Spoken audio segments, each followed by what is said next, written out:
today's video, I want to broach the topic of how expensive Magic has become, its pricing issue.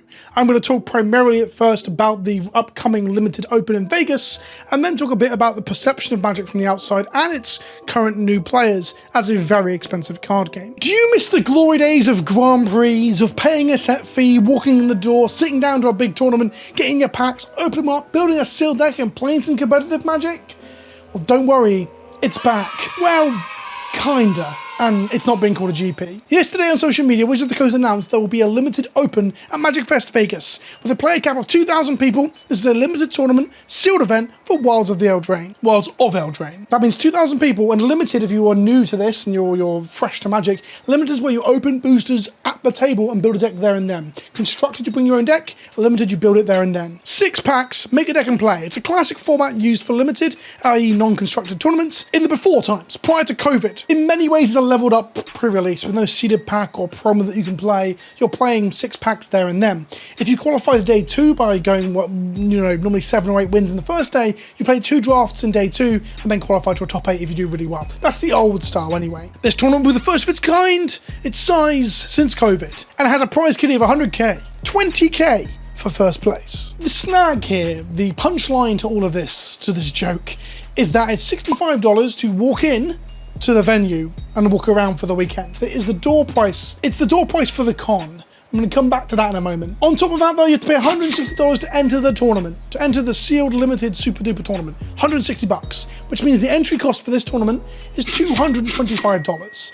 If that sounds like a lot, it's probably because it is. It feels very expensive. It feels very high roller. It feels very baller. A lot of the old pros who've made their money in Magic or Poker or whatever were all pretty excited on Twitter about this. People are applauding this return to high-level competitive big prize Magic, but the price point is absolutely a sticking point for me. I'm shocked it's so fucking high. If you enjoy the videos and like to support the channel, you can check out the link in the description below to buy singles and seal product from CoolStuffInc.com, one of the channel's main sponsors. Use the link in the description below to get 5% off your order. For context, prior to COVID, GP entries were beginning to creep up. We had GPs at 60 or 70 English pounds for the longest time, big grand tournaments that you could walk around for free if you wanted to, but the main event, the Grand Prix, the tournament itself is the main event, but the hall was free to enter.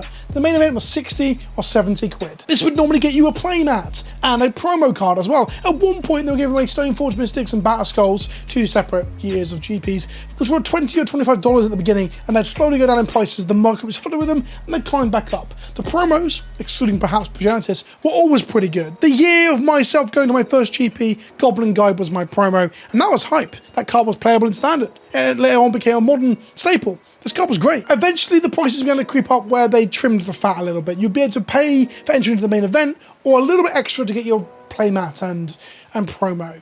Inflation, I guess. And it's very obvious that the TOs for these events weren't making huge bank, and some of it was subsidized by Wizards of the Coast. I don't know the ins and outs exactly, but I kind of assume that Wizards of the Coast subsidized the sealed product that was used for these events. These events weren't buying these boosters at retail price, nor were they buying them at distributor price to then play the sealed events. Of course, constructed events were the same price to enter, so sealed used to be a better value proposition. You're not only paying to play in a big tournament with a big prize, a big hall, a big event, a literal event in the Magic calendar, but you're also getting boosters for the privilege too. The companies are supplying those boosters probably very cheaply from Wizards. Wizards are supplying them at perhaps the cost at which they make them, which is what, 10% of what they sell them for? It's going to be very low. Of course, beyond that, there are costs for the hall itself, for the staffing, although historically staff judges were paid quite poorly in product, which is a much cheaper way to pay someone the money, and you can't really use product to pay your mortgage.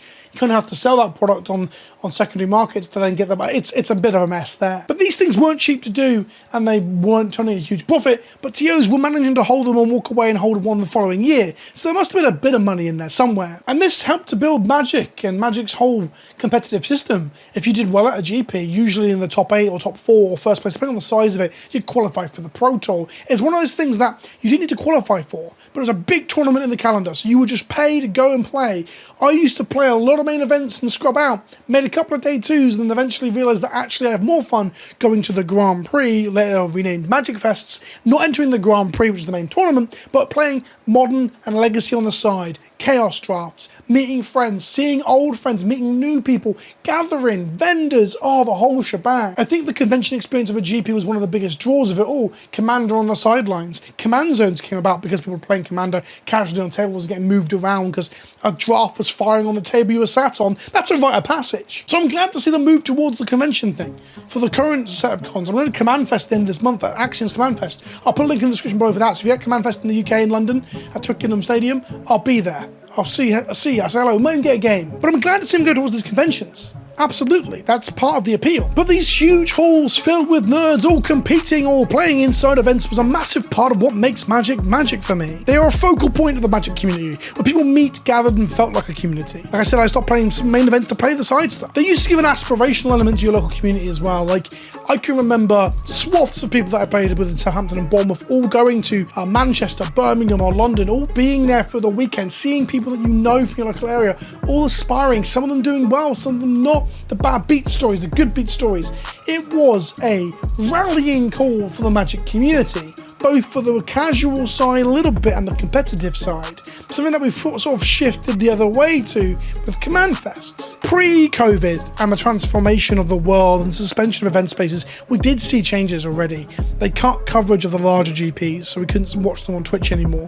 Rebranding of events and the beginnings of shifts of Wizards and the people that were working with them to run these events. So anyway, the one happening in Vegas, is it worth the money? Well, there are elements of this tournament that do make it a reasonable value ask, I guess, or cost. The first one of its kind since COVID. It's also bigger and flashier than normal. The prize pool is approximately 2, maybe even 150% higher than your average GP back in the day. Normally a first place wouldn't be 8k or 10k for a large GP. This is 20k for first place. On top of that, it's next to a Pro Tour in Vegas, and Vegas is notoriously expensive to get floor space at. For context, I played Modern Masters 2015 Seal back in 2015 for 70 euros. I got 6 packs of Modern Masters, a premium set, for 70 euros, as well as entering into the tournament with a prize kitty. Adjusted for inflation, that's 90 euros by modern standards. That means the event at the moment is 120% dearer than that Modern Masters GP, which was the flagpole, the tent event of that fucking year. 120% dearer even when adjusted for inflation. That's a steep climb, kids. And people keep telling me on socials that they're a company and they need to make money and they can't run it at a loss, but ultimately, I don't necessarily agree. First of all, a company needing to make money does not dissuade all criticism or tell you that actually it's okay for them to do whatever the fuck they want. Sometimes there'll be a line they overstep and you say it's too far. In this case, 120% price increase, adjusted for inflation. Secondly, this isn't just a TO. This isn't your local game store. This isn't even like a large TO like Axion in the UK, for example, who are running Command Fest London. This is the MagicCon Vegas. It is the first party event by Wizards of the Coast. Sure, Pop Reed run the con, and maybe Pastimes might run the tournament, but it's under the stewardship and the control of Wizards of the Coast. Their Pro Tour or Championship is there. 2,000 people at $225 each is $450,000. Yeah, that's how much money will be taken in by the tournament. And bearing in mind the tournament's happening at a con that was already happening, some of the costs like floor space and staffing might be absorbed or subsidized by that. Because keep in mind, if they weren't doing this limited open, they'd still be running this thing, selling you Black Lotus VIP badges. Are you telling me that MagicCon Vegas was running at a loss prior to this tournament? And the reason that the pricing of these things is 127% higher than what it should be, in my humble opinion, of going back to the glory days of GPs, is because this is going to make the whole thing make money? Like, it doesn't really make any sense. I don't even think that $200 for the weekend is that bad. Ultimately, for any event. Like 3 days in a convention hall with things to do and con stuff, sure.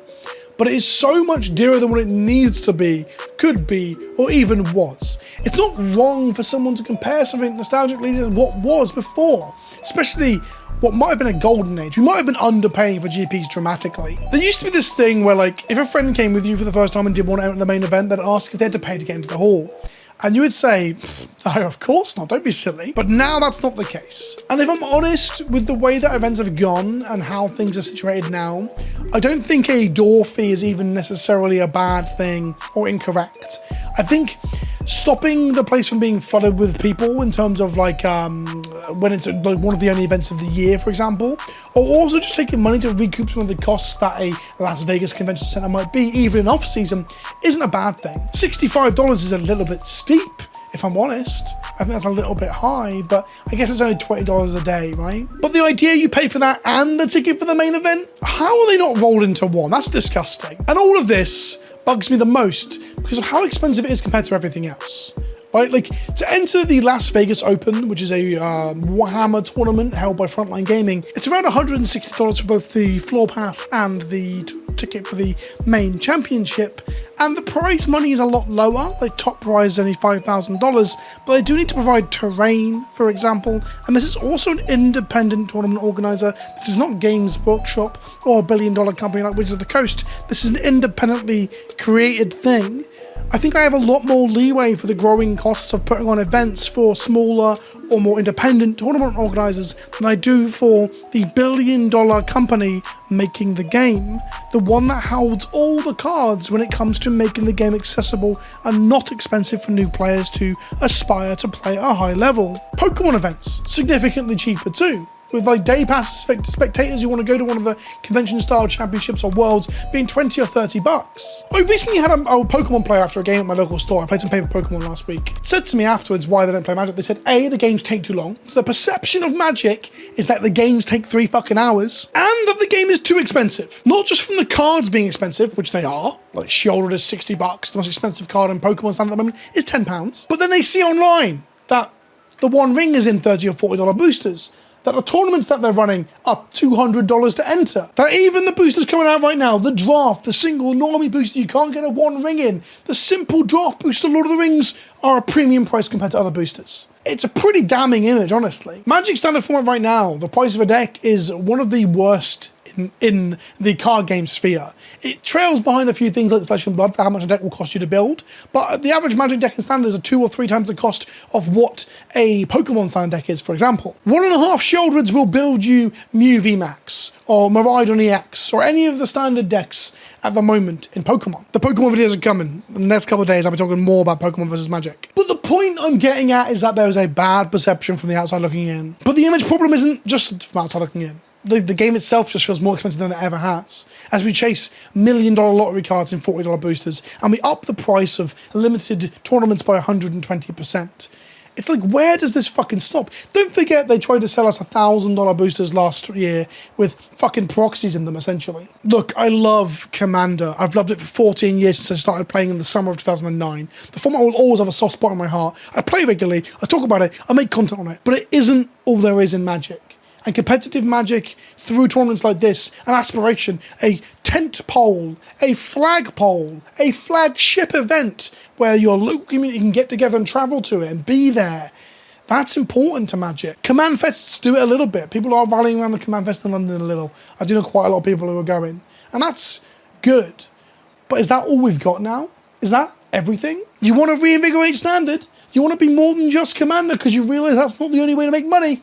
Well, Wizards, I don't think making your things premium at all fucking times is the right way to go. Part of me wonders if new player retention isn't going to work with this stuff. People will play in the free-to-play track, drafting and playing limited online, and never walk into one of these game stores. Never go to an event and never purchase a physical card if you keep making that thing prohibitively fucking expensive. Why not just draft at home for free in the comfort of your own home, instead of going to a store to pay a $20 or $25 draft for some premium set, because you've overpriced it, Wizard. And the most frustrating thing about all this fucking shit is that if we get a GP-esque event, if we get an Open, as they're calling it, in the UK, if we get a London one, or let's say a Birmingham one or whatever, from a much cheaper venue, they're still going to translate that price wholesale. That's not the right term, but they're going to go from $225 to £225. A MagicCon London would not reduce it, so we end up paying an extra 50 quid on top when you do conversions, because that's just how it's always been and will continue to be. If they it has been, they always convert 1-to-1, but I do think these things are too expensive. But I can't help but look back to the GPs of old. Is that insane? Am I taking fucking crazy pills?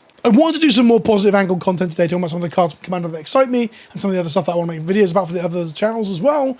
And then this happened, it just riled me up and pissed me off, and I hate that. I fucking hate that. I don't want Magic to always be a stress. But £225, or dollars in this case, which will eventually be pounds for if we ever get a British one, is too fucking much for a limited tournament. Even if it is your big fucking one.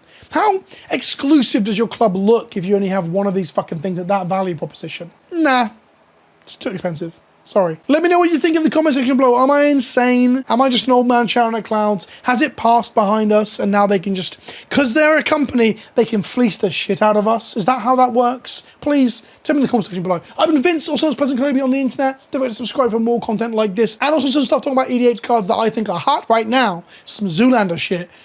Subscribe and I'll see you in the next one. Ta for now.